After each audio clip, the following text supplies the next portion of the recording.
मार्च में बदलते मौसम, मार्च के मौसम में अप्रैल जैसी गर्मी, उसके बाद बरसात और बरसात के बाद ठंड हुआ मौसम एक बार फिर से गर्म होता जा रहा है। बदलते मौसम का सितम लोगों पर अब कहर ढा रहा है। लोगों के बीमार होने की संख्या बढ़ती जा रही है। अस्पताल में लोग बीमार होकर के पहुंच रहे हैं। हमारे साथ बात करने के लिए वरिष्ठ चिकित्सक डॉक्टर सपन गुप्ता मौजूद हैं। सर, यहाँ पर अब तक कितने मरीज आए हैं और जो मौसम इस तरह से एकदम मिजाज बदल रहा है तो इसका क्या असर पड़ रहा है? नमस्कार, मैं डॉक्टर सपन गुप्ता, यूएचएम हॉस्पिटल कानपुर से। और अभी जो मौसम चल रहा है इस टाइम, जिस तरह के पिछले कई साल विगत वर्षों में देखा, तो वो उतनी गर्मी जो है उस तरह से जो पड़नी चाहिए थी आफ्टर होली, वो नहीं पड़ रही है। इसका कहीं ना कहीं जो है पर्यावरण का जो हमारा डिस्टरबेंस हुआ है उसकी वजह से सबसे बड़ी इसकी वजह जो मानी जा रही है और देखा भी गया है।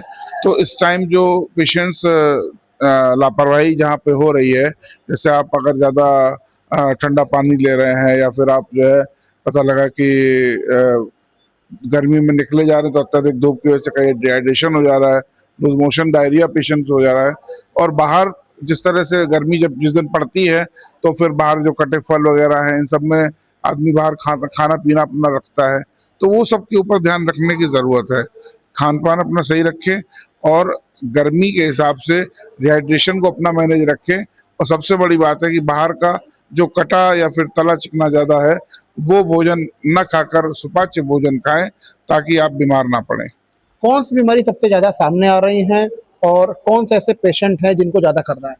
सबसे ज़्यादा जो इस टाइम पेशेंट्स को दिक्कत हो रही है, एक तो सांस के मरीज जिनको एलर्जिक ब्रोंकियल अस्थमा वगैरह है, या जिसमें आप ये समझिए जो मौसम परिवर्तन जब होता है तो उस तरह की दिक्कत उनको सांस के मरीजों की होती है।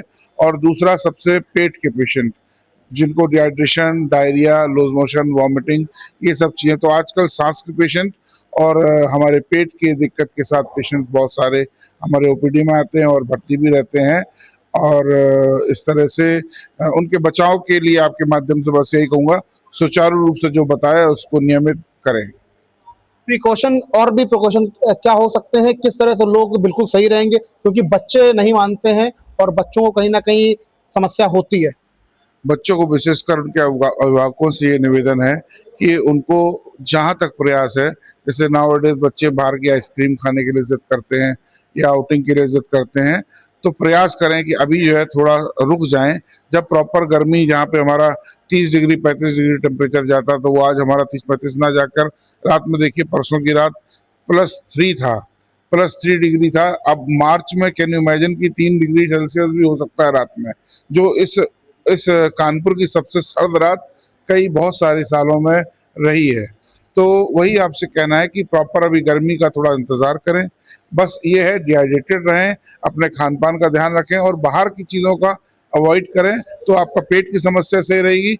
और सांस के लिए जो पेशेंट्स हैं वो अपनी नियमित रूप से एंटी एलर्जिक और एंटी ब्रोंकियल अस्थमा के लिए जो पेशेंट की दवाइयाँ वगैरह हैं, इनहेलर वगैरह हैं, वो लेते रहें। डॉक्टर साहब, कई बार देखा जाता है आज जैसे धूप तेज निकली थी, ऐसे में लोग नहीं मानते और ठंडा पानी पीते हैं। पानी पीने की वजह से लोग बीमार भी पड़ते हैं। हाँ, मैं वही कहना चाहता हूँ कि इस बात को पेशेंट्स को देखने की ज़रूरत है कि अगर अत्यधिक धूप पड़ रही है तो एकदम ठंडा पानी ना पिएं। अपना जो घड़े का पानी है या फिर नॉर्मल टेम्परेचर का पानी है, क्योंकि अत्यधिक ठंडे पानी पीने से प्यास नहीं बुझती है, बल्कि वो आपके पेट में जाके कहीं ना कहीं आपको बीमार ही करता है। तो आप या तो घड़े का पानी पीजिए या फिर नॉर्मल टेम्परेचर का पानी पीजिए, वो आपके लिए लाभप्रद रहेगा बनस्पत ठंडे पानी के। तो ये थे हमारे साथ डॉक्टर सपन गुप्ता, जिनका कहना है कि प्रिकॉशन लेना अति आवश्यक है।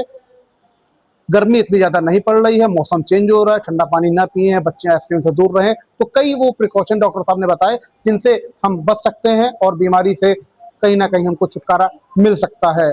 कैमरा सहयोगी संजू के साथ प्रांजल मिश्रा, पंजाब केसरी, कानपुर।